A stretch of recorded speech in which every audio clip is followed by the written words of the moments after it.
I'm the president, Faisal, in case you guys don't know me. Thanks, as always, being on the topic of tonight, cultural baggage, what more cultural can it get than having to start, like, 45 minutes later? There's a cue about our culture for sure. But anyways, alhamdulillah, nevertheless, we're going to start, inshallah. And as we always do, we'll be starting with a Quran recitation by Brother Hadith Bora. So give him a round of applause. Jazakallah khair. Assalamu alaikum. Let's get started.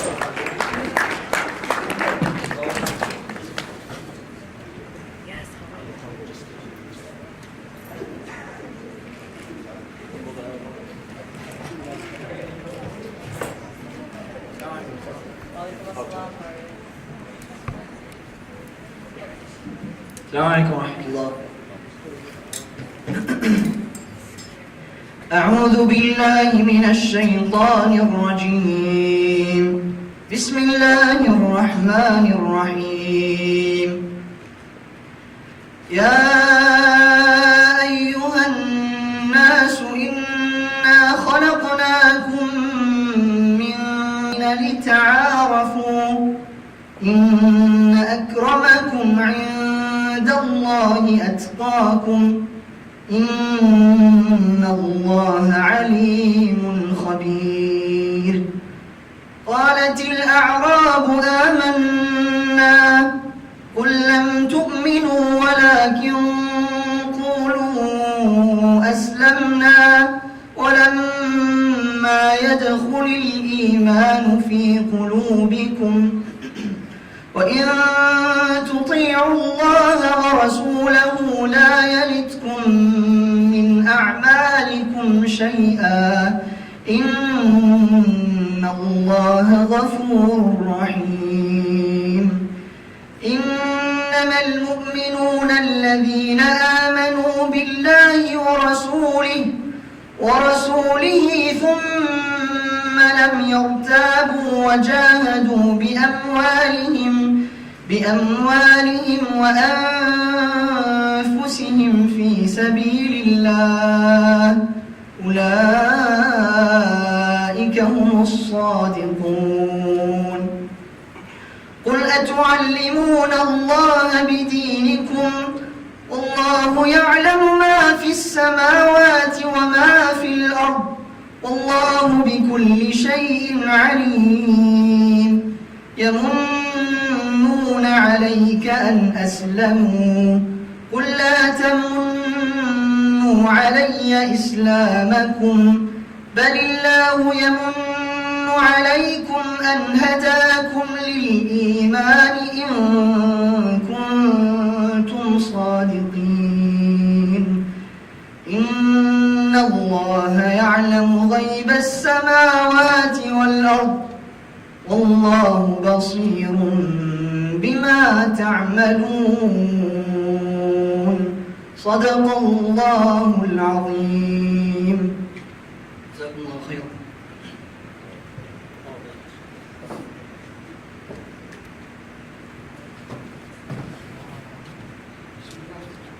Takbir! Allah! Yeah, there you go. Thanks, Steve.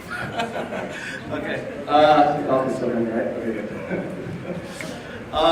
Okay, so bismillah. So, in case of you guys don't know about MSA, what MSA is, MSA is the Muslim Student Association on campus here at UConn, and basically the mission is for us to provide a welcoming, open, and sustainable environment for both Muslims and non-Muslims to practice, learn, and develop their understanding of Islam through the education services that we provide to UConn and the rest of the community. So, how many of you guys were here last semester for the Welcome Back dinner? Anyone? Yeah. So, y'all remember what we showed to you guys? Anything? Office video. The Office video, that's right. And so what we have for you guys today is the Masjid Part 2 Damage Control. Okay? Bismillah. Just wait for the lights. It's a little loud at first.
Put the volume on the laptop.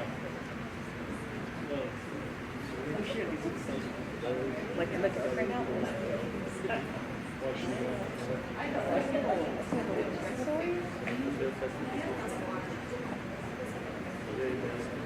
You gotta change the output.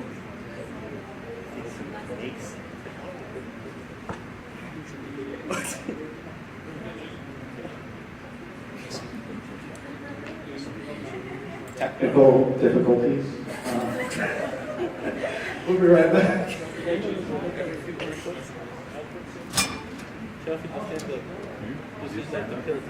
I'll join you.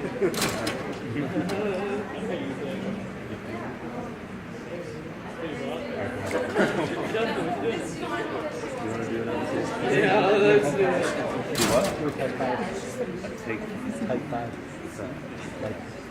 That's usually what they call it. Do 5 minutes of free. Yeah, I don't even have one. Yeah, what's the deal with these missiles? Do something like that.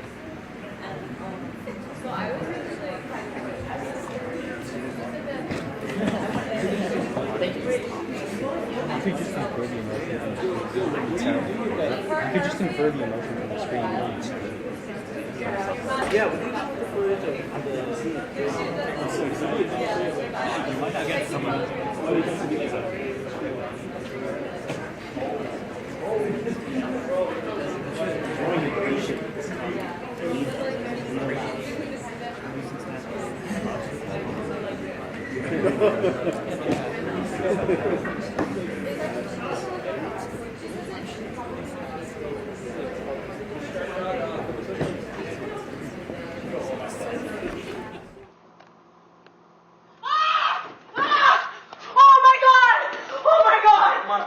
What happened? Summer sent me in there to get smooth, and then I saw something. Sahar, why would you send her into the gin room? Guys, stop calling it the gin room. There's no gin in there. Oh my god, Summer, no! I literally just saw something! What Oh my god. It was like white and floating Why and is it scary. floating? And it was, Why is it everyone was blind and I didn't know what to do! I'm telling you, there's no gin in there. Oh really, Summer? Have you been in there? You know what? I'll show it to you guys. Just follow me. Seriously, guys? Okay, I'll show it to you myself. See, nothing to worry about. Just a bunch of trash and random stuff and...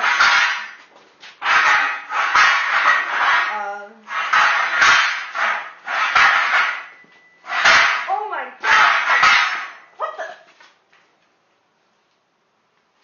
Wait a minute. Steve, what are you doing here? What even?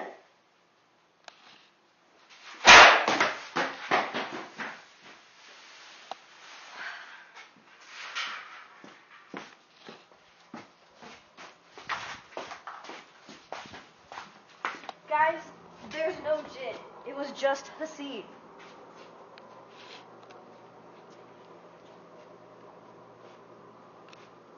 There's nothing to worry about, alright?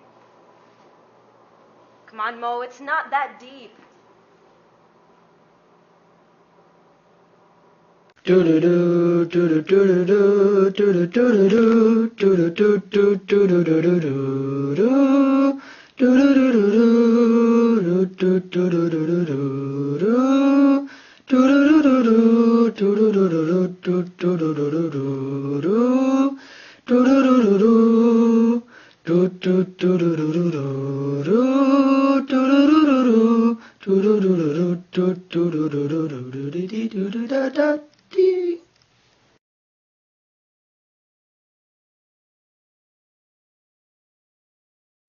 Oh, so you came for an update?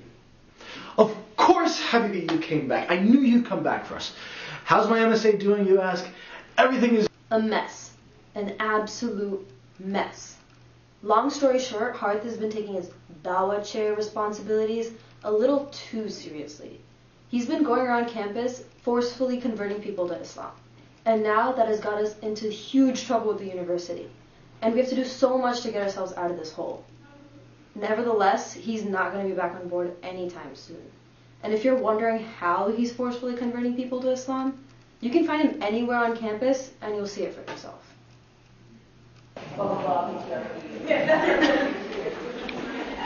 Dude, who are you? Oh wait, you look familiar. Are you back to record the MSA again? Nice. Well, you came at the perfect time. I'm still on the board, by the way. Don't listen to what they say. Did they tell you anything? Don't listen to what they say. I'm still on the board. And I came up with a genius idea.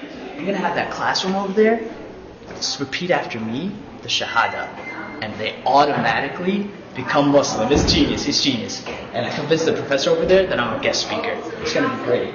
Oh, and I think we'll go at 11:11. Perfect timing. Let's do this.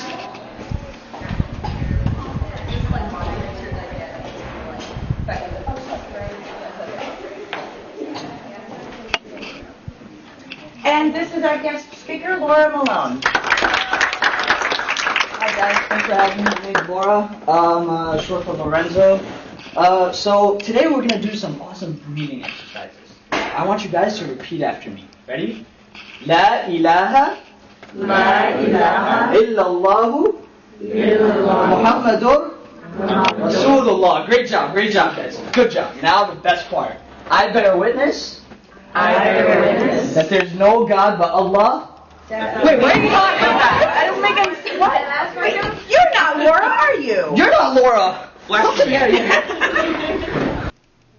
So to deal with this new word, Faisal recruited 5 new board members. You'd think that it'd get a little bit easier with a whole 5 new people on board, but no, it just got harder. Here, I want you to meet the new board. I'm Hawan, ICUC rep. I'm Mehreen, PAC rep. I'm Amin, community outreach. I'm Zalan, co-Dawa chair. Actually, now I'm the only Dawa chair. Sana, fundraising chair. So basically, what our next course of action is to... What are you doing here? You're not even on board. I was just... Get out of here.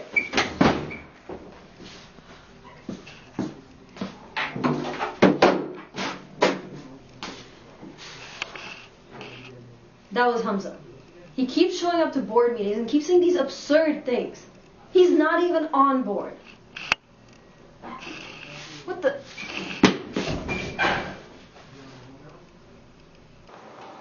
Okay, so we're gonna need more laptops for sign-in. Can anyone else bring theirs? I can bring mine. Oh, okay, perfect. Thank you, Marwan. Sure.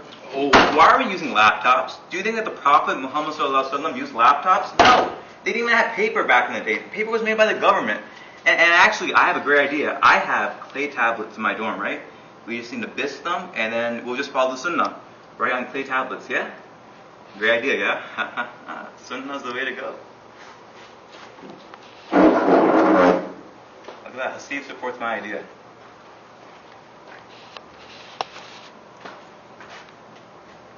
Oh, no, I want to be part of the board. Stop!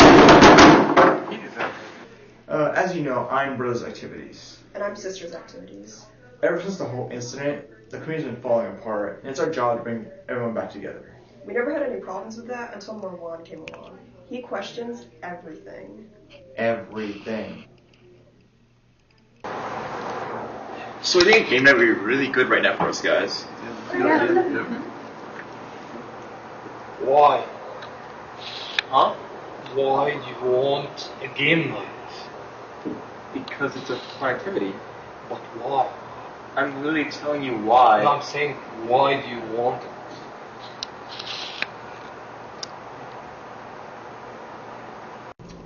Alright, Bashir, any ideas for sisters activities? What do you guys think of Sisters Henna Night? Why? Why what? Why do you want a sister henna night? What do you mean why? Why is what I mean by why. Okay, Marwan, I think, can you sit down, please? But why? Yeah, why don't we all just sit down and relax? Why are you here again? Hasib, please. Good deal. Yeah? Well, Back! I'll be back! back to what I was saying. Why do you want a Sister Henna night? It's a simple question. Why? So, as part of our plan for damage control, we have to spread Islam the right way and show that we're a religion of peace and not forceful conversion. And I'm not gonna lie, that's been really hard with Amin on board. He has a tendency to yell "Shaitan" at literally anything and everything. You know, I still don't know why we have so many people on this board. So I have the mercy this way. It's from Jen. Guys, I just cut myself. Do you guys have like a band-aid or something? Brother, all prayers from Shaitan. Just recite Surah Al-Fatiha. Dude, I'm literally bleeding. Okay, if you were a true believer, you would never feel pain.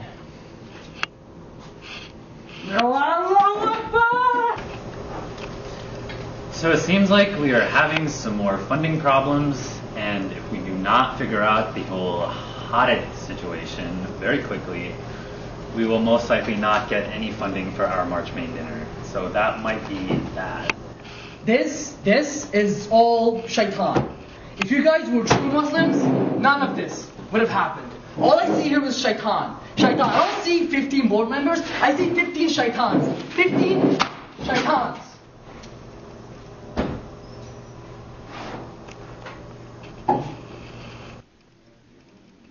This dude really said 15 shaitans.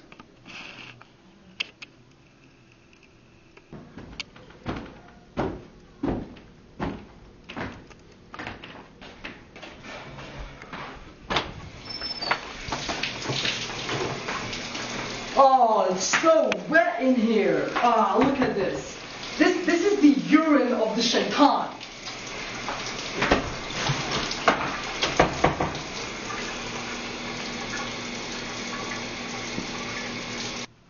So Zalan is probably the most normal out of the new members. He's really cool and really funny, and he does his job really well after we lost Harith. Everyone thinks he's a great new addition to the board. Well, everyone except Hasib. Hasib is really used to being the funny one of the group, so having someone new come in and take his spotlight just doesn't sit well with him. He is not taking it well at all.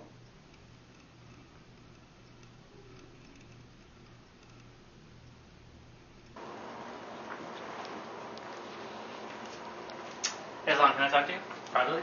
Yeah, sure.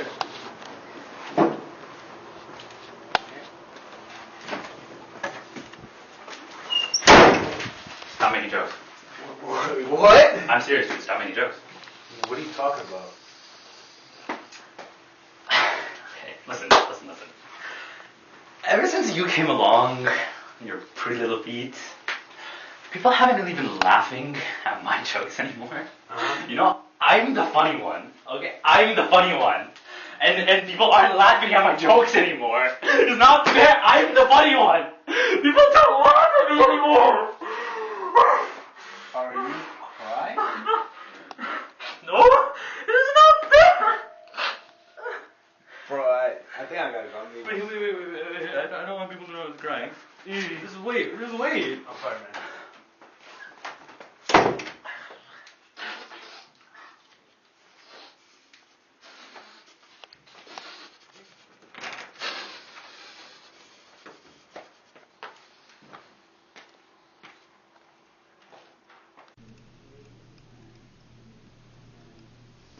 So there is a paper that we need to sign that says we do not condone Hadith's actions and that we apologize to everyone that he has affected.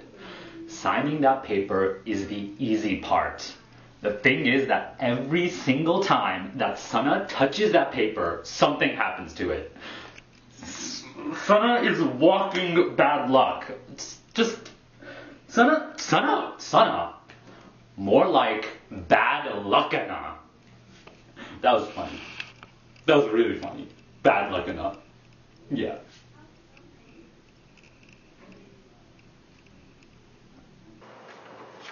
Okay, guys, 4th time around.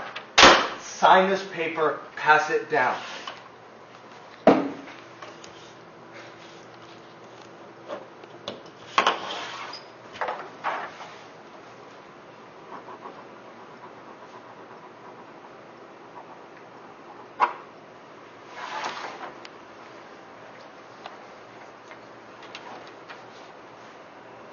Oh my god, what are you doing?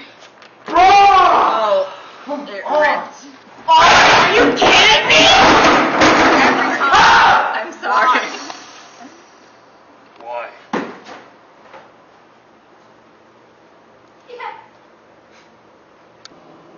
Okay, so our next tactic is that we're just gonna sign them individually before she comes.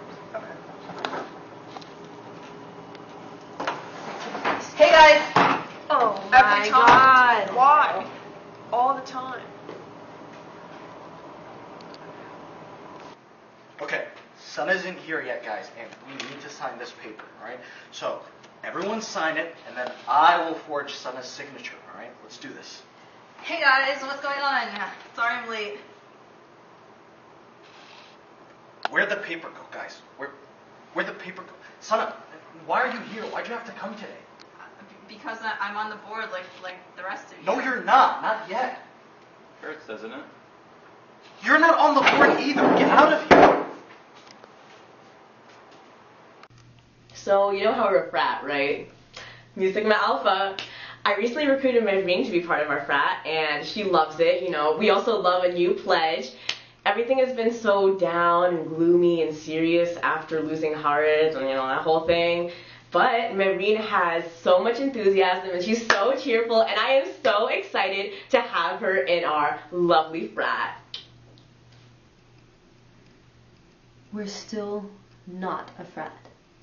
It was hard enough with one person thinking that on the board, but now 2?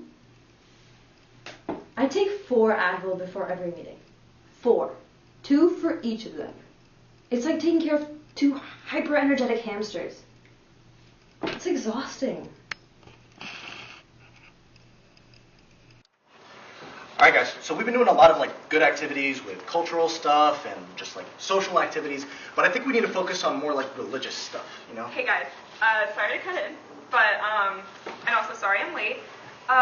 It's been getting kind of boring boring with all this religion stuff. So I thought it'd be a good idea if we threw a party, and this frat bro wants to throw a party with us. So you can talk to our president, Faisal. We're not a frat. What? Alright, nothing. You know what? What's your name now?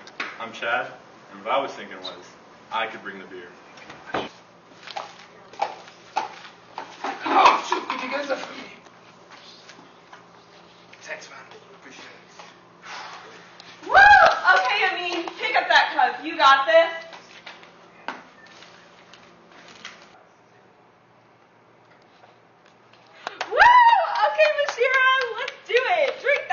Girl. Hey guys. Oh my god. Again, son. Every time. I could be doing anything. Every time. Okay, so we've submitted, and now we just have to see what USG's going to say. Yes, girls, close that tab. Yeah, close that tab. You are a tab closing queen. Yes. Such an icon. Say it. Honestly, name a better VP, because I don't know. She's such a queen. Deserves the crown. Let's go, Star! Yeah, so we still have some things to work on, but we'll get through it. With me here, anything's possible. And actually, this is the longest I've been here for. Pretty cool, right? Yeah. I guess this is my time to leave. You look good skinny today, Ketzel. Oh, yeah? Oh. Anyways, so I was saying, yeah, we have a lot to work on, but I believe in the sport. I know we can do it, to be honest, between you and me. I added 5 new board members because things were getting bored around here, and it worked, so, yay to me. But, yeah, Sahar has, blood pressure issues right now, but who cares? That's not important. Point is, I'm going to see you guys next time Yeah. You know, Assalamu alaikum wa rahmatullah wa barakatuh. Peace, y'all! Out here. What up?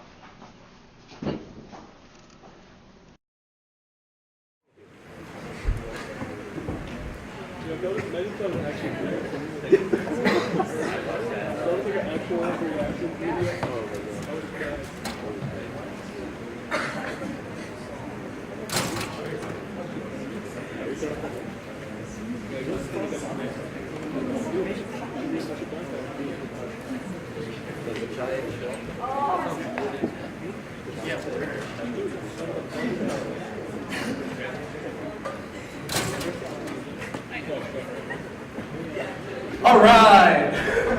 Assalamualaikum again. To all the new people that showed up, thanks for coming in the middle of this. I want to thank Zaim for really being the mastermind behind this. Let's give them all another round of applause.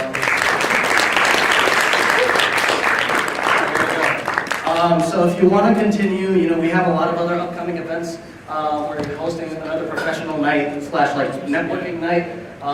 Inshallah, we'll be having a bonfire at the Union Theater, so keep an eye out for that. And of course, our senior send-off event that we'll be having at Mansfield Hollow State Park at the end of the semester, inshallah.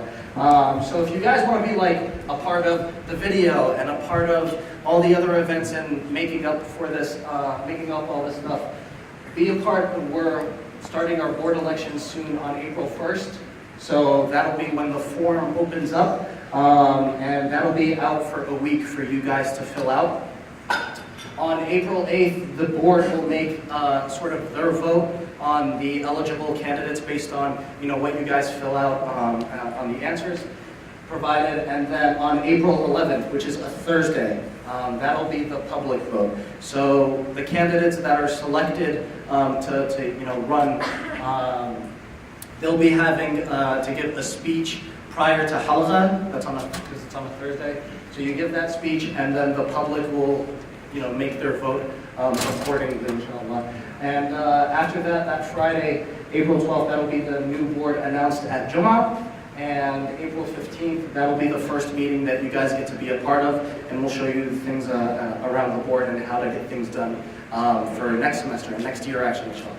Okay, so with that being said, now that Maghrib's come in, inshallah, we're going to pray, and then we'll get started with the program with our speakers, inshallah, okay? So let's get to it. Can you make a... Assalamu alaikum? Okay. Can we all get back to our seats, please, now?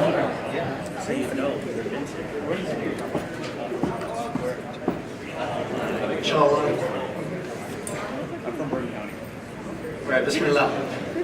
So for those of you just coming in, like we were saying, inshallah, tonight's topic, it's cultural baggage, finding the relationship, the line between deen and culture, Islam and culture. And to start that off, inshallah, we have Brother Nihal, who is, you know, he's spoken for us in the Welcome Back dinner this semester. So since we got really good feedback for him, inshallah, we alhamdulillah, we brought him back.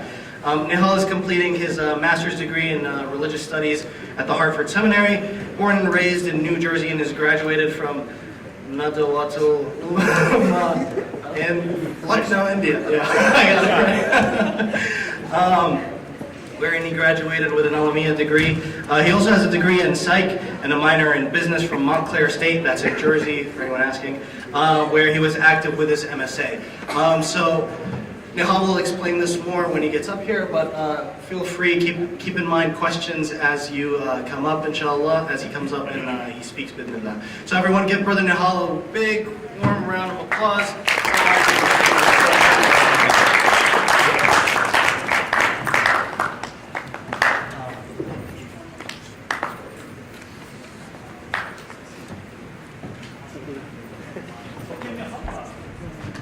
Assalamu alaikum, everyone. I have to clear the air. I think it's very important to do this. Faisal couldn't read 2 Arabic words and he just sang Kalhonaho to me 30 seconds ago. That's the first thing we need to talk about, you know, afterwards.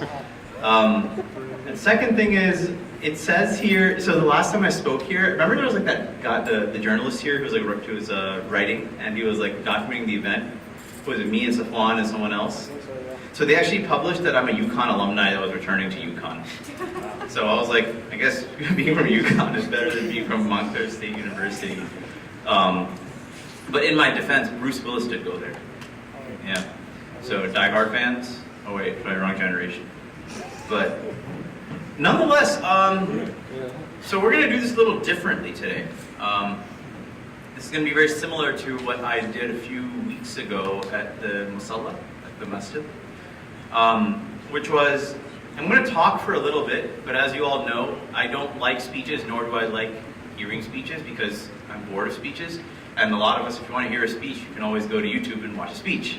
But the main idea is I want to kind of make this a bit more interactive. And I want to understand where we are today and kind of give you all some food for thought, some points to think about. And then from there, we can kind of contend and take a look at how we're going to approach several issues that are going to come up.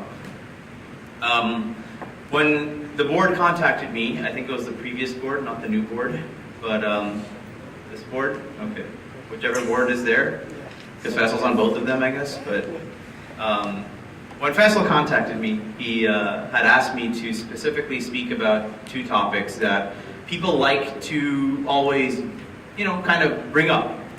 The first topic is culture, and the second topic is Islam, which Islam, it's like there's so much you can talk about. Someone asked me, what's like the most amazing Islamic lecture that everyone will show up to? So I was like, just make it one big title, and everyone from like Connecticut will show up to it. If you do it in Connecticut, everybody will show up to it. Just call it Marriage, Jinns, and the Signs of Day of Judgment. And everybody will show up to it. Right? Take those three topics, combine them, and everyone will show up to it. But within the realm of culture, how do we understand culture? How do we understand what is culture? How do I stick to culture? Because it's a pretty loaded term.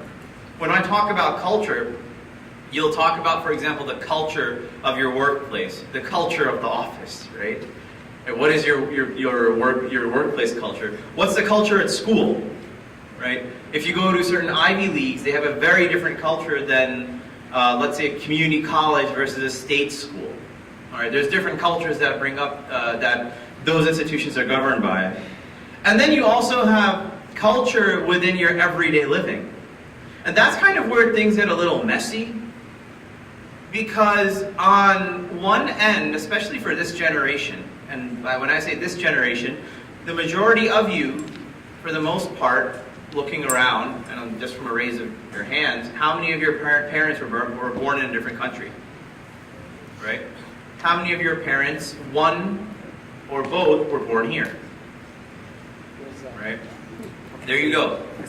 So, there's one thing I do want to mention, that Muslims, and you got to keep this in mind too, when it comes to Muslims in America, black Muslims make up close to 20%. 20% are African American Muslims. The other part of that are actually majorly immigrants. So the problem that comes in is when we talk about culture, like if you go to someone that is, whose family has been in the United States for 400 years, and you tell them what is your culture, they're not going to say like eating biryani. That's not going to be part of their culture per se. But at the same time, if you come from a background where your parents are immigrants, most likely the culture that your parents have and the culture that you ascribe to, let's say, as an American, may have a disparity. And then that leads into another discussion, which is about Islam. Right? Allah subhanahu wa ta'ala tells us in Surah Ibrahim that وَمَا أَرْسَلْنَاكَ, that we have not sent you, rather we did not send a prophet, إِلَّا بِلِسَانِ قَوْمِكَ, except in the tongue of their people. So if we're going to talk about faith, if we're going to talk about deen, if we're going to talk about Islam, we need to also talk about communication. Because how we communicate is a really important thing to keep in mind.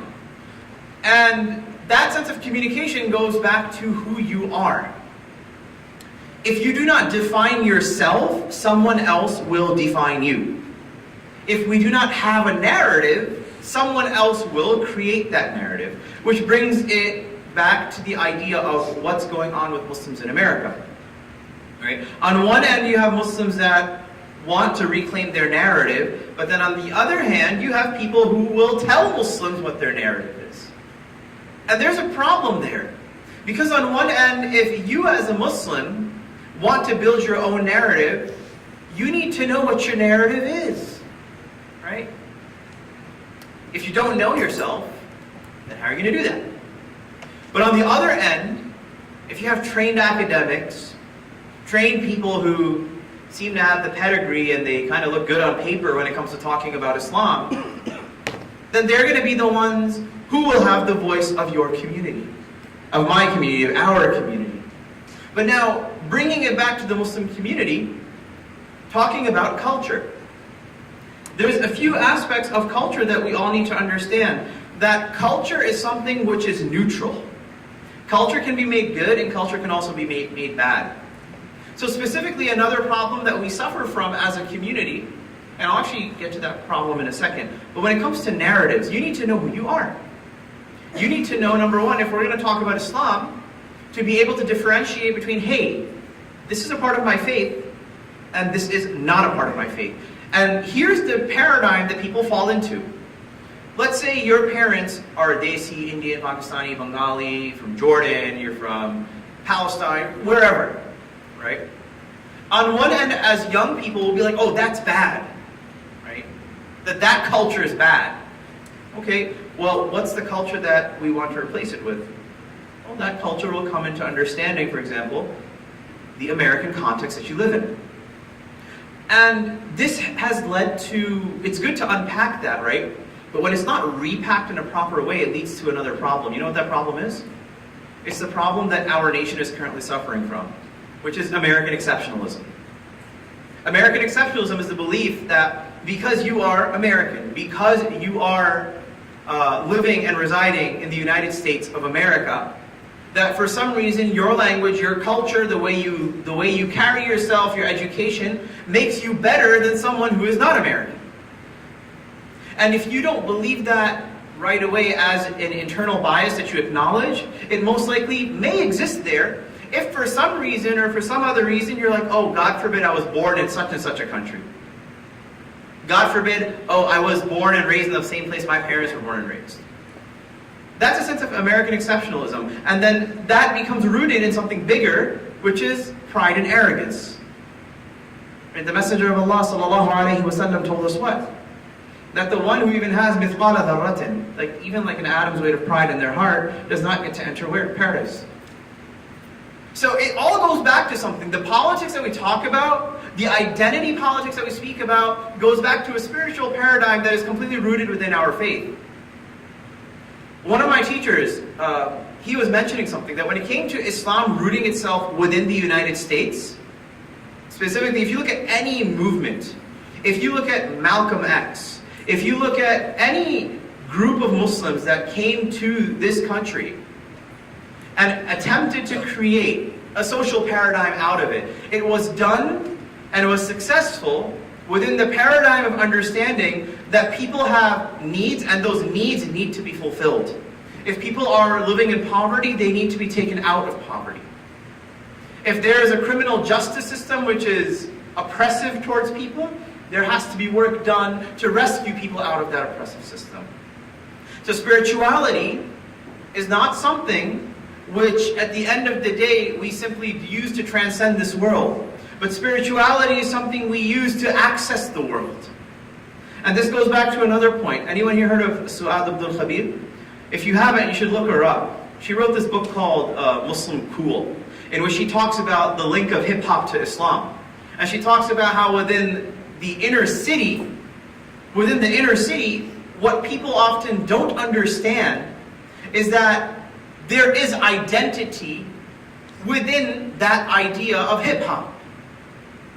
When it comes to understanding Muslims and understanding where they came from, it's about giving them verbiage that will rescue them from the chains that they are in. In certain contexts, it's hip-hop, and maybe for your parents it was Urdu poetry. But literature has been seen as a cultural paradigm to rescue people from their everyday issues.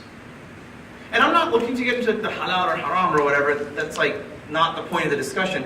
But the point is recognizing and understanding that the cultural paradigms that we are a part of, we have to understand them from the aspect of, let's say, the cultural baggage that our parents have brought us, which is not their fault, so stop being so hard on them. And number two, the cultural baggage that me and you bring into our faith because of this underlying sense of American exceptionalism rooted within the backs of our heads. It requires an understanding in which each person is able to reconcile between, hey, that comes from there, this comes from that, this is Islam, and I use Islam as my filtering lens to bring myself back to what actually matters. So, just understanding that, on one end, yes, it can really be bad sometimes when you're getting emotionally blackmailed into becoming a doctor, lawyer, or engineer, right? Like I remember, I'm not sure if I ever mentioned this story. One time I went to my dad and I was like, Dad, I think I want to study English. He goes, why did I come to America? Right? So you can study English? Like you didn't get that from like living in New Jersey? You didn't get that from your friends? She got mad at me. Right? He legit got mad at me. And then I went to study psychology. Right? I don't know, I'm not sure, I think that worked out. But on one end you have that, right? And don't get me wrong, when parents encourage their children to study a certain subject, they just want them to be financially secure. And that's like the main thing. And then on the other end though, there's this idea of what we consider, again, it comes from American exceptionalism. Like, okay, like some kid wants to study arts, or they want to study some like other degree which may not earn for them, right? Every family situation is different. But the question to realize overall is what will help my faith identity grow within this country? Right? Because that idea of saying, yeah, I'm just going to go study something without any idea of what I'm going to study or how it's going to benefit me is as ridiculous as saying that I am going to study this one subject and I have no other choice of studying it. But rather, when your faith tells you about self-discovery, when your faith tells you that people will be different, when we look at the community of Rasulullah sallallahu alaihi wasallam, and you see people with different personalities and different modes and different expertises, he didn't dismiss anyone. In the same community there was Abu Hurairah radiallahu anhu, who didn't have much money, who lived with the Messenger sallallahu alaihi wasallam, and stayed with him and studied hadith with him. It was the same community that had the likes of Nu'ayman, who was like the biggest jokester there was in his community. And he didn't rebuke any of them for not doing something else. But community springs from what? From a sense of understanding that we work within a building. And a building has several blocks to it. It's understanding and knowing that if someone is doing something, you don't want to sit there and just compare yourself to them. It's understanding who you are and comparing yourself against yourself. Where was I a year ago? Where was I 2 years ago? And that brings it back to something else, which was my first point. If you don't tell your narrative, someone else will. If we send everyone to become a doctor, lawyer, or engineer, if you're just chasing after security, then who's going to tell that narrative? If people don't study anthropology, if people don't study biology, if people don't study subjects in which we explore what an Islamic ethical paradigm looks like, then what will happen to the community moving forward? I'll tell you what will happen to the community. When you go to South America, take a stroll through the graveyard, and you'll see the names of immigrants posted on the stones, right, on the tombstones. And I've had friends who told me when they went there, you go and you see the names Umar and Muhammad and all these other people who have very Arabic sounding names. And actually that's something else which goes into a different point, but Spanish culture and Arab culture have a lot in common, because Muslims were in Spain for almost 800 years. But bringing it back, the purpose of understanding your narrative, or telling your narrative, will begin with understanding who you are. And if you don't know who you are, if you don't know what your presence, or the purpose of your presence is in this world, in your community, then that narrative will be defunct. That narrative will not be complete. That's the first point. The second point is understand that to have culture, you have to have community. And to have community, you have to have the individual. And the individual's well-being, the individual's purpose, once it is recognized within themselves, then they will be able to do what? They will be able to change the world. And it comes back to spiritual cultivation. Right? You know, I was reading something. Actually, I was listening to a lecture. And it's really interesting when you study the stories of Malcolm X and you study the stories of Martin Luther King Jr. Often people paint them as different sides to the same coin, but they had very different methodologies. But what's interesting is that both of them actually were educated in Massachusetts. Malcolm was educated in the prison, and Martin was educated within a seminary up there. But when it came to the idea of revealing oneself, both happened through hardship. And that hardship begot movements. What were those movements at the end of the day? Malcolm was about what? About establishing a sense of human rights. Martin was more so about establishing civil rights. Malcolm had said that there can't be civil rights if there are no human rights. So when people are being lynched, when people are being killed, when people's houses are being burnt down, he said, what type of civil rights do you want when people don't have their basic human rights? But the idea was what? That this sense of spirituality, this sense of culture and Islam that we talk about, or want to discern, it can't happen in just a 1 and 2 paradigm. It has to happen with understanding yourself, yes, within the cultural paradigm of your family or your ethnicity. It also has to happen within the paradigm of your religion, and then also has to happen within the paradigm of you as an American. So, by the way, I think we forgot to mention the phone number thing. So if there's any comments or concerns that you have about what I'm speaking about, you can just text that number. It's an anonymous number, which I don't want to speak for too much longer. So if you have any questions, comments, or concerns, then we can go about it.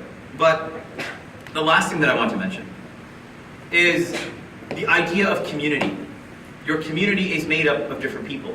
People who you will find to, for example, be more cultural, right? Whether from an Arab, or from a more Desi, or from a more Turkish background, whatever that ethnicity happens to be. But then on the second front of it too, you need to be as critical on yourself with understanding what aspect of living within an American society within the West works and does not work. It goes both ways. And it's important to be critical of that. And lastly, what's important is to understand who you are as a Muslim. If that's a value that's important to you, right? I'm not talking about religiosity levels. I'm not talking about who looks more Muslim, whose hijab is blacker, and whose beard is longer. I'm talking about who you are and who you identify as within a larger context. You know, there's the CNN commentator, Fareed Zakaria, right? He's not a practicing Muslim. He openly says it.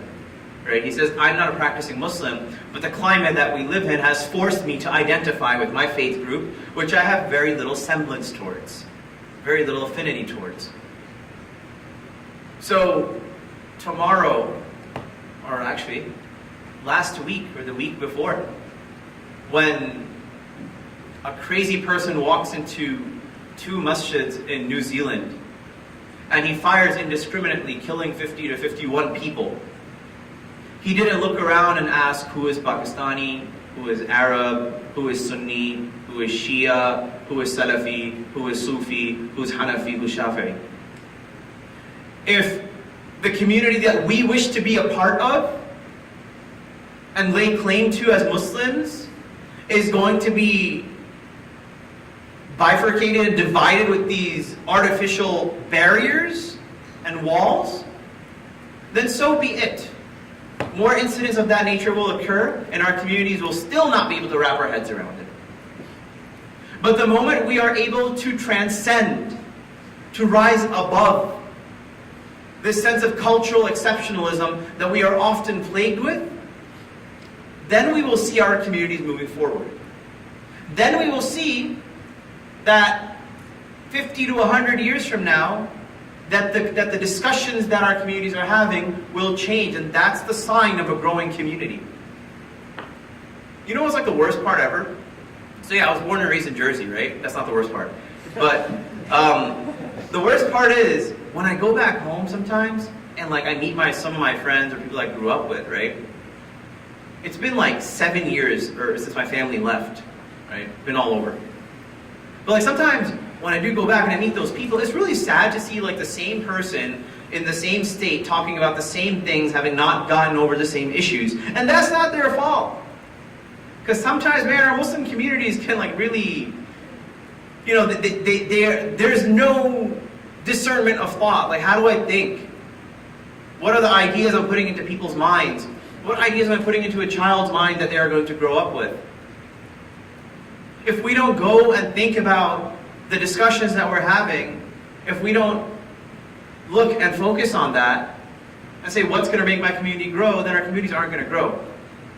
But I promise you, if there is that semblance of hope within all of us, if we have a concern, doesn't mean that if you're going to ask a question, it's got to be right. But if you learn to ask a question, then you're doing half the battle. Because the problem is that everyone wants an answer without asking the right questions. And as one scholar had said, he said that we are living at a certain time as Muslims where people are so afraid to ask questions, but they just want answers. How do we integrate? How do we come out into the public? Well, you got to ask a tough question, and sometimes the formulation of that question takes much more than a Google search. It takes much more than just understanding the mere basics of your faith. It'll require love and beyond what is required. It may require sacrifice. It may require something which will make your life uncomfortable. But that's the Quranic paradigm, as Allah says in Surah Al-Baqarah. And I'll end on this note. Allah says that وَلَنَبْلُوَنَّكُمْ بِشَيْءٍ مِّنَ الْخَوْفِ وَالْجُوعِ وَنَقْصٍ مِّنَ الْأَمْوَالِ وَالْأَنفُسِ وَالثَّمَرَاتِ وَبَشِّرِ الصَّابِرِينَ. That indeed, without a doubt, for sure, you will be tested from what? You will be tested وَلَنَبْلُوَنَّكُمْ بِشَيْءٍ مِّنَ الْخَوْفِ, from fear, وَالْجُوعِ, from hunger, وَنَقْصٍ مِّنَ الْأَمْوَالِ, maybe you're not going to get the job that you aspired towards and you interned at. وَالْأَنفُسِ, maybe you're going to start doubting yourself. Right? Doubt in yourself is there. But what's worse than doubting yourself? وَالثَّمَرَاتِ, the things that you have done beforehand in your life, you start questioning that. The efforts that you've put into don't get acknowledged. وَبَشِّرِ الصَّابِرِينَ, but Allah is saying what? Give glad tidings to those who are patient. And patience is what? It's a recognition of something.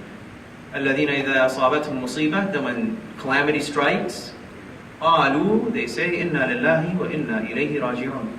But that's not just a saying. It's not a trope. It's actually something you got to live. That indeed, without a doubt, for sure, we came from God, and indeed, without a doubt, we're going to go back to Him. And if we live our lives along that idea, if we progress our lives within that realm, then we'll see things become a bit easier. Discomfort is part of all of this. Discomfort is a part of discerning what is a cultural paradigm within your life and what is something that is Islamic. Discomfort is a part of growth, of recognizing who you are. Discomfort was a part of these heroes we look up to, like Malcolm X. Discomfort was a part of becoming someone whole. So embrace discomfort. Embrace this sense of understanding that sometimes things will go up and down, and embrace this idea of thinking about your thoughts. Embrace this idea and the ability to discern, why am I thinking about things in the manner that I think about them? And that's when we begin to unpack bias. Right? There's a lot of bias in our nation, right? Towards Muslims, towards blacks, towards a bunch of people. So just because we want other people to do that and unpack white supremacy, right? There's actually a really good book you should check out, The New Jim Crow by Michelle Alexander. You should also check out, I forgot the name of the author, How Fascism Works. And if you read about all these things, we see a negative impact of culture. You know what the negative impact of culture is? Sometimes when there's pure culture, that leads to a sense of nationalism. And heavy nationalism is what leads to fascism. That's actually how the wheel turns. So inshallah, I wanted to end on that note. If you all have any questions, I'm going to check if there were any questions. I don't know if there are any questions, but I don't see anything in like 2 seconds. I don't see anything, so I'm going to go ahead, inshallah, take a seat down and invite Faisal back up here. Jazakallah khair. Assalamu alaikum.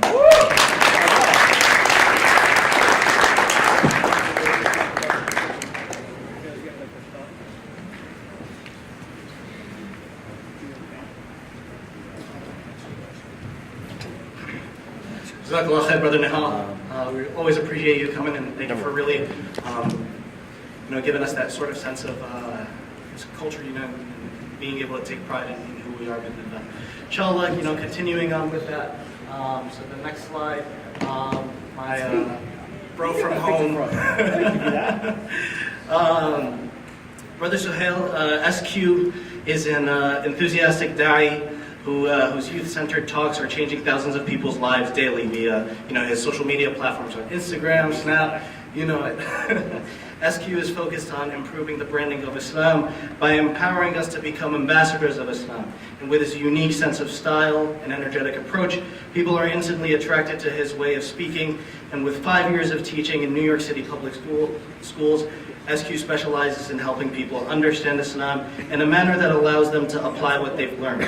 With daily social reminders and motivations, you're bound to increase your Iman levels. Follow him at Way of Life SQ and other social media platforms to help improve your relationship with Allah. Ladies and gentlemen, brothers and sisters, Brother SQ.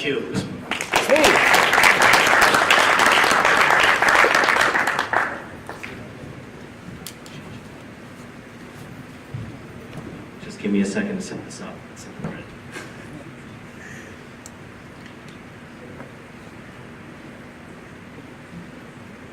One person show, so I gotta make sure. Okay, so listen, before we get started with everything like that, I like to make my talks as well, like Brother Nihal, very engaging as well and interactive.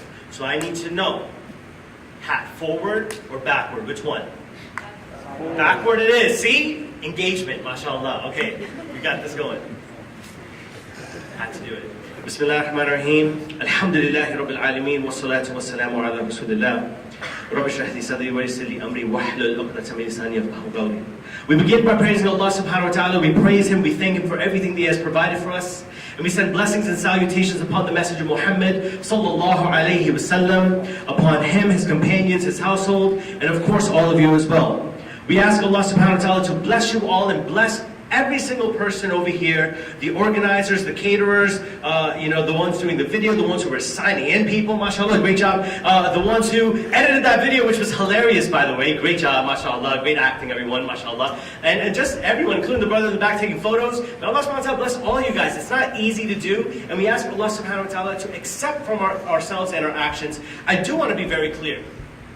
This was written by me. It sounds like some third person. No, it's me. I was sitting down. Facial's like, bro, I need an intro from you. All right, bro. Give me 10 minutes. I'll be back. I'm like, what can I say that's sort of good about myself? Okay. What this doesn't say is that author SQ on the bottom. I should have put that too. May Allah subhanahu wa ta'ala bless you guys. Thank you so much for having me. I'm super humbled, delighted, and just excited to be here. One of my mottos is that in order for me to keep it 100 with you guys, I got to keep it 100 with myself. And my number one thought on my way over here, besides the overwhelming amount of gratitude that I had, was, man, oh man, after that 3-hour drive, I gotta pee. So when I came in here, I rushed to the bathroom. So Brother Steve helped me out. He took me to the bathroom. Thank you for that. Why did you need to know that? Because I gotta keep it 100 with you guys. Okay, it's important. May Allah subhanahu wa ta'ala bless you guys. And the task today is to talk about cultural baggage. Now I want to be very clear with you with my stance on this. I absolutely adore culture. I love culture. Culture is what makes us unique.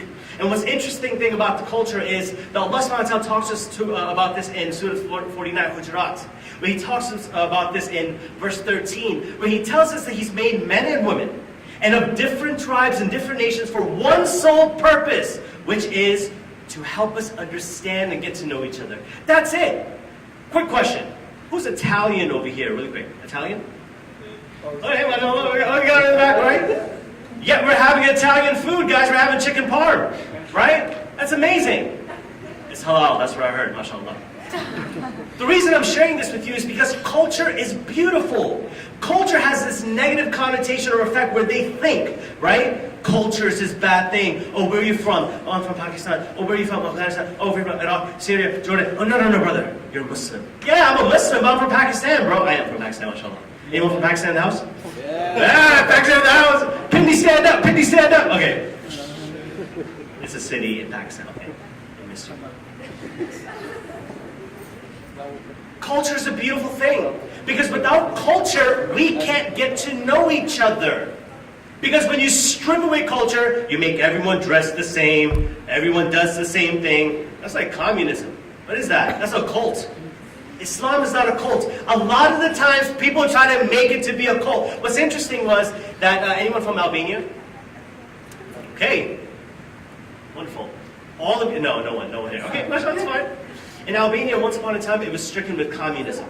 It had a communist leader, it was a communist country, and Albanian people, mashallah, fought through it to get their freedom from communism. And what happened was that people decided to meet up at the masjid. They said, listen, from now on, every single brother over here is going to grow their beard, and they're going to wear a thobe. That's what they decided to be. Well, you're sort of bringing back the communism, right, in a specific way. Because Islam, as far as culture is concerned, is a beautiful thing. Islam allows your culture to flourish within the religion. Let me explain how. You see, Salman al-Farisi, he's known, literally in his name is his country of origin, Persia. The Muslims were stuck. They were stuck. They were in a battle that they didn't know how they were going to get out of. It's called the Battle of the Trench. And it's named because of the strategy that Salman al-Farisi gave them. From where? Where did he get that strategy from? From his country, from his culture. So they're stuck. The Messenger ﷺ, his companions, everyone, they're trying to figure it out. Like, how are we going to defeat the Quraysh? How is this going to happen? How are we going to do this, guys? Their army is large still. They might attack us from the left, from the right, from behind. What are we going to do? But Salman al-Farisi had a beautiful idea. He said, listen, in my country, at the wartime, what they would do is they would dig a trench, a deep trench, so that if the horses went down, the horses can't come up, and by the time someone tries to go down and come up, you can like shoot them, imprison them, or whatever you gotta do, right? It's war. And that's exactly what they did. You see, the Messenger ﷺ understood something. He recognized people's gifts. He understood that every single person has a gift. And instead of suppressing the gift, like, Fatima over here, is any Fatima in here? No one's a Fatima? What? This is the first time that... He's a Fatima, mashallah. Thank you, bro. Thank you for acknowledging your inner Fatima. Okay, sometimes Fatima might be amazing at art, but like Brother Nihal said, that her parents want her to be like a doctor, or they want her to be a lawyer or something like that. A lot of times our parents, and Brother Nihal spoke interestingly about something. He said, it's because they want you to have that security. I'm going to push that thinking and also say, they also don't want to tell your uncle or aunt or your neighbors that, yeah, Fatima is an artist. They don't want to tell her that. Because the next question they're going to ask you, what's her salary? And they, oh no, she freelances. What do you mean freelance? Oh, she's an entrepreneur. Oh, she's broke, right? She's unemployed. That's what it means. Okay, got it. Right? The thing is that it's not the fear of security. It's the fear of answering to the people. It's the fear of judgment. It's the fear of you're not keeping up with the Joneses. That's the real problem. The real issue is that your family, your parents, and may Allah bless them, they're afraid essentially of not keeping up with the societal standards of the Joneses. And that's embedded in our culture. Our culture consists of you being a specific profession because it's the in thing to do. You're either a doctor or you're, maybe you get like some sort of business degree in Pakistani culture, maybe. If you do anything else, you're really not that successful. Maybe an engineer, maybe, a lawyer, perhaps. Anything else than that is just, down the drain. I'm a teacher by profession, as you've seen, so I'm a complete failure in that type of respect, right? Any education majors in here? All two of you. May Allah bless you guys. Any brothers? No? All right, good. Thank you. Making the world a better place. Thank you so much. May Allah bless you guys. It's not easy, right? I drove over here. My kids knew. I call them my kids because they're my kids, right? They're not from me, but I'm from the same neighborhood that I teach. I understand their culture. I'm from their neighborhood. I understand what it looks like to dress a certain way, to look a specific way, to be judged in a specific way, to speak a specific way, because culture transcends all bounds. It transcends language, a style of speaking. If anyone is from New York, a Brooklyn accent might be a little different from a Queens accent, which might be a little different from a Bronx accent, which might be a different way of speaking in general. Let alone New Jersey people who just sound like I don't know what. Shots fired. And those Connecticut people don't even talk about that, right? I'm joking. What I'm trying to say, guys, is that culture is in everything that we do. And culture is a beautiful thing, if used correctly. If it's designed so that you can understand people. Today, there's so many brothers who might wear a thobe. And if someone has a keen eye, they could be able to tell you where that thobe is from. Oh, that's a Moroccan-style thobe, if you're good, right? Oh, no, that's a Saudi-style thobe, I can tell, right? On my way over here, I couldn't recognize Brother Hasib really quick.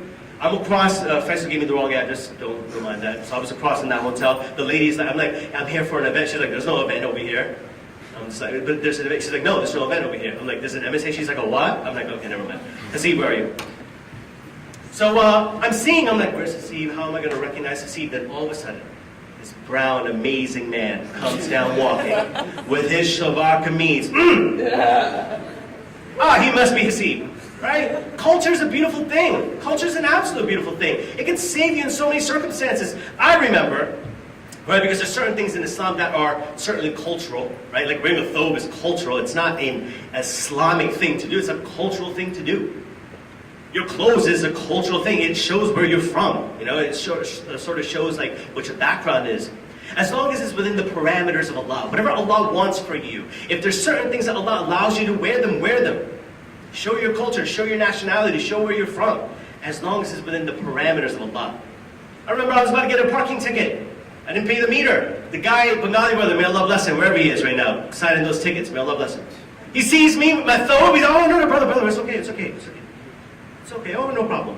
I'm like, man, Islam just saved me a $95 ticket. This is incredible. Culture is a beautiful thing, as you can see, because it might save me from a ticket one day. You just never know. Never know. But indeed, culture is a beautiful thing because it allows us to connect and get to know each other. It allows people to experience different things. Now, Faisal was telling me and Faisal go way back. I know Faisal since he was like 15 or 16 years old. Probably even younger, 14? 12, never mind, 12. I've known Faisal for so long, and I can honestly say, being in this community, Faisal is an honorary Pakistani. He's by association, Faisal's Pakistani. The amount of Bollywood knowledge this guy has is ridiculous. Not more than the man's right there, but you know, alum, shout out to alums. He knows a lot. Why? Because culture is amazing. Now, I'm not suggesting go watch Bollywood movies. I'm not saying that will make the headlines. SQ comes and promotes fitna, and no, I'm not. You do whatever you gotta do. It's between you and Allah. As long as you're pleasing Allah and things are right, make sure you're doing right by that. What I'm trying to say is that Faisal, knowing him since he was 12 years old, I understood and knew Faisal as this Westchester kid. That's how I met him. Seriously, Westchester kid. Not to say anything funny and kind of snobby. Not gonna lie to you, a little bougie for us. Little bit. I'm from the Bronx, right? Not that people from the Bronx can't be like civil or bougie. I'm not trying to say that. I'm from there. I'm not gonna cuss my own place out. But you know, Faisal came with this Westchester swag, which was very, more calm and just like, what are you guys doing? Oh no, that's wrong. And he would just talk like more, like, oh bro, calm down. Faisal would come that way. But the more he hung out with us, the more immersed he got in the culture. He understood the culture. And when he came here, I can honestly say he became even a better person. Even better person. Why? Because he understood and got more friends. He opened up his circle of friends to different cultures, ethnicities. Because that's what it does. Culture promotes beauty. And I don't want you to think of something negative of culture. Culture is a beautiful thing. There's so many beautiful people who are wearing such beautiful dresses today. From thobes to abayas, from shalwar kameezes to everything. It's absolutely beautiful. Right? But the problem with culture is when you choose to identify with that more than your religion. If that starts sort of bleeding into your religion, that's a problem. If your culture starts mixing in within the parameters of Islam, right? That's a problem. Let me give you an example. Pakistanis will understand this. I'm not sure of any other community. Sorry, I hope you learned something new today. So we went to pray. Mashallah. Anyone else has trouble focusing on prayer? Anyone else? No? Just me? You're not going to admit it, right? He does. Thank you. Thank you for admitting that. Oh yeah, lying. It's okay. It's fine. No one wants to admit they can't focus in prayer. But it's okay if you can't focus in prayer because a lot of times people think that a prerequisite. You all take prerequisite classes sometimes for certain majors. A lot of times you guys think that a prerequisite for salah is khushu, is focus, is concentration. But that's not true. We heard of the statement, right, called practice makes perfect. No. Practice makes progress. Perfection belongs to Allah. Practice makes progress. If you want more concentration in your salah, start practicing more by praying more. That's how it happens. You think there's this magic pill that you're going to take? I'm going to have my salah pill today. No, there's no salah pill, guys. I wish there was one. I'd be taking them too, 5 times a day. Mind you, there's a lot of pills to take. What I'm trying to say is that if you want to improve your relationship with Allah, if you want to improve your salah, if you want to do that, it comes from practice. Start praying more. It'll get better with time. Be patient with yourself. The reason I'm talking about salah is that I remember growing up, my mom would tell me if we left the prayer mat out, hey, make sure you turn the little ear, right? And you turn the little corner of that little, oh, where'd you go? Where'd you go? No, turn it over. Anyone know what I'm talking about? They're nodding it. They're like, yeah, I know what you're talking about. That's cute. Professor, do you know what I'm talking about? Now he does. And guess what? I asked the age-old question, Mom, why? Why, Mom? Oh, because the shaitan is going to pray on that prayer mat. Mom, shaitan's not going to sully with me, Mom. That's not going to happen. Shaitan's not sullying with me, Mom. Who's leading the prayer, me or him? Sometimes I feel like it's him. Wallahi, sometimes the things in my head while I'm praying, right? But the truth of the matter is that when culture and religion starts mixing up, that's a problem. That's a real issue. Culture and religion cannot mix up because religion is your religion. Culture is how you've lived your life and you bring it in as an asset. Culture is an asset. Anything else, you're overusing it. Culture is a tool, it's an asset. It helps us recognize each other. It helps us learn more about each other. It makes everything more fun. It gives things more flavor. It's awesome. But when culture starts seeping into your religion and things that are not really from Islam, but they're really from your culture, that's an issue. Okay? In the meantime, this is what I want you guys to do. In the meantime, okay? Because we're going to have a Q&A thingamajig later on in just a bit. I do want you to think of funny stories to tell me that you've heard growing up. I do want you to think of those stories, okay? I want you to tell me other funny anecdotes like this one. I'm sure there's more. But I want to wrap up on something else. I remember when I started following the deen a little more.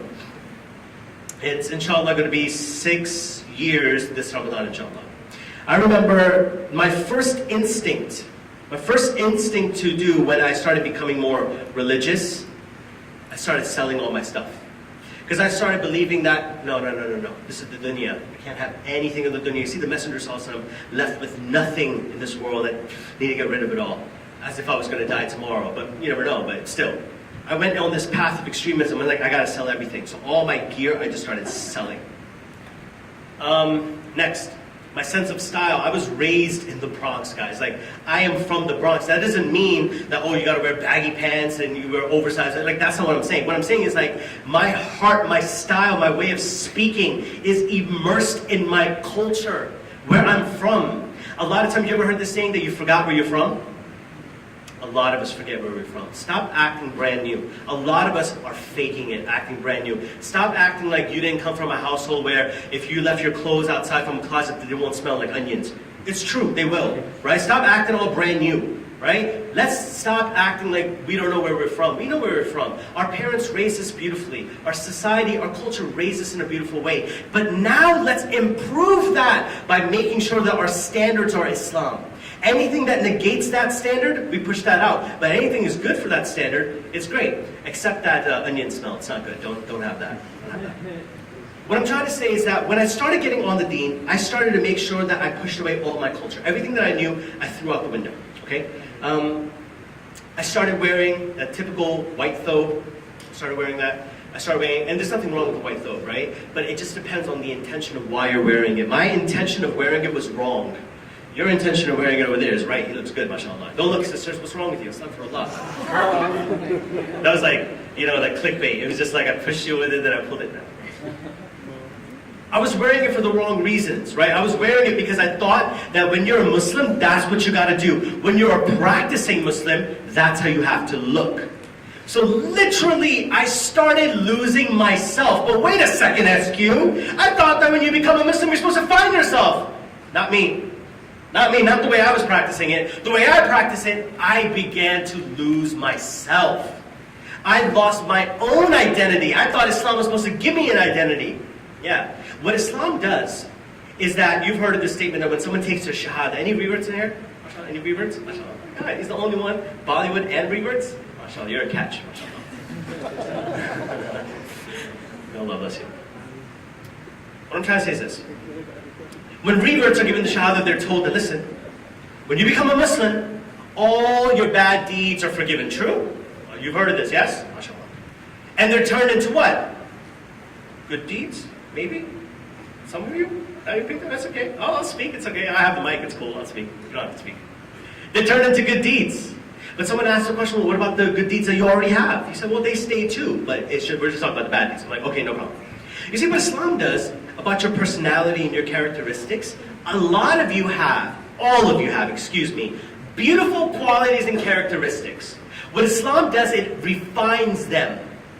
It refines them. Meaning, any good quality and characteristic that you have, well, you have to have some because Allah chose you. Right? Allah chose you to be a Muslim. Right? So there's something beautiful. You might not be able to know what it is, and I recommend spending time with yourself to figure out, why does Allah love me? How can Allah love me? I'm doing this, this, this. There has to be a quality about me that Allah loves. There was a man, just deviate for a second. There was a man, a companion of the Messenger Sallallahu, and all the companions were there, and the Messenger Sallallahu said that such and such person is from paradise. And the companions, like, oh my God, him? Him? Really? Not that it's a bad thing, but just like he's not, Umar ibn Khattab, he's not Abu Bakr Siddiq, like, he's not, like, of that rank. He's still a companion, mashallah. But they started observing him. They're like, you know what, we're going to do a little stakeout. We're going to check out, like, what is he about? Why is he chosen? They really checked him out. They just couldn't figure it out until they finally asked him, like, listen, this is what the Messenger said about you. Tell me more about this. Like, do you know why he would say that about you? He's like, no, not really. I don't know what's so special about me. But there is this one thing that I do. That before I go to sleep, I forgive every single person that I have zero animosity towards anyone. And they all realize that that's the reason. That's the reason. The reason I'm sharing this with you is that all of you have beautiful qualities. Sometimes you don't feel it. Sometimes you're in such a depression and depressed mode and just feeling bad about yourself because maybe you're committing a sin that you promise Allah that you'll stop, but you keep doing it. Maybe you're watching something, speaking to something, doing something that you know you shouldn't be doing, but you turn back to Allah and you feel like complete crap. The lowest of the low after this, right? But Allah chose you. It's your responsibility to figure out what's going on. Why Allah? Why me? What's so special about me? And you know what? You may never figure it out, but that don't mean you stop looking. Keep looking. Keep finding within yourself what's special about me. Islam is not designed to change who you are. It's designed to make you a better person the way you already are. Don't lose your identity, your focus, your culture, and who you are as a person. How funny you are as a person. And the brother mentioned the companion who was a trickster, he was a jokester. He was a pranker. He used to prankster, he was pranking people all the time. It didn't change who you were, it just brought out the better qualities in you. It refined your best features, and it removes all the ugliness from you. And I ask Allah subhanahu wa ta'ala to remove all of our ugliness as well. Before I conclude, just because you guys have been so much energy, mashallah. I'm being sarcastic, none, alright? Just because I'm a teacher, I have to check for understanding. I'm teaching the two sisters over here some teaching skills right now, mashallah, right? Just by a quick, if you benefited from this, just quickly, just a show of hands, if you benefited from this. Okay? So, she did it, it's cool. Brother didn't benefit, it's okay. It's okay, you don't have to benefit from this. The reason I asked you this, guys, is because I have a donation box coming. No, there's no donation box. I'm just joking. No, but on the serious note, a lot of times that there's a lot of issues that we have. There's so many things that we want to talk to. Sometimes we don't feel comfortable telling our friends about this. Sometimes we don't feel comfortable telling an imam about this, or some important person, maybe even just your closest friend. I met this person, the sister, I was at Penn State last week, and she was telling me that she's suffering through depression. I said, for how long? She said, for the last 8 years. I'm like, who have you talked about? She's like, no one. I met one of my students today, and I was just like, what's wrong? Like, you don't seem like yourself. I never met her before, but I'm like, there's something. She's like, my grandpa passed away. I'm like, when? She's like, February. I was like, oh, were you close? He was like my father. I said, who have you spoken to? No one. How are you fixing it? By myself. Like, what? Would any of you fix your own car if you don't know what you're doing? Like, seriously, I'd take it to the shop because I don't know what I'm doing. I'm not a handyman at all. I don't know. If you're not an expert in a specific field, go to the experts. I'm not saying I'm an expert. What I'm trying to say is go to people who can help you, okay? So if any one of you would like someone to talk to, just someone to listen to you, just listen, right? And have any advice, or just want a little pick-me-up, a little iman booster, I would be absolutely honored and privileged and just happy to help overall. If any one of you felt enough value, that I've given you enough value that you would like to follow me and maybe send me a message of your favorite thing that you heard tonight, whether it's from me or Brother Nihal tonight, it would mean the absolute world to me. I'm super humbled and grateful to be invited here tonight. And all I'm going to say is that if we don't got no questions after this, right, that chicken parm will smell like delicious. I'm just saying. I'm not no keto today. I'm just trying to, I'm trying to eat. May Allah subhanahu wa ta'ala bless you guys. Sincerely, jazakallah khair for listening. Subhanallah wa bihamdik, nashhadu an la ilaha illa anta, nastaghfiruka wa natubu ilayk.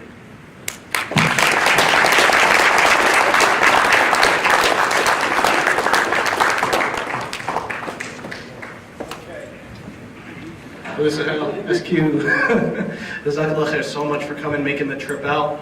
I don't want to take any more time from you guys, plus we are also by the time, so we got to be out of here soon. By all means, chicken parm and dinner is ready to serve, so just be civil about it, okay? If the brothers probably will go on the other side, and the sisters can come on the near side, that'll probably be the most efficient way to do that, okay? Jazakallah khair, assalamu alaikum.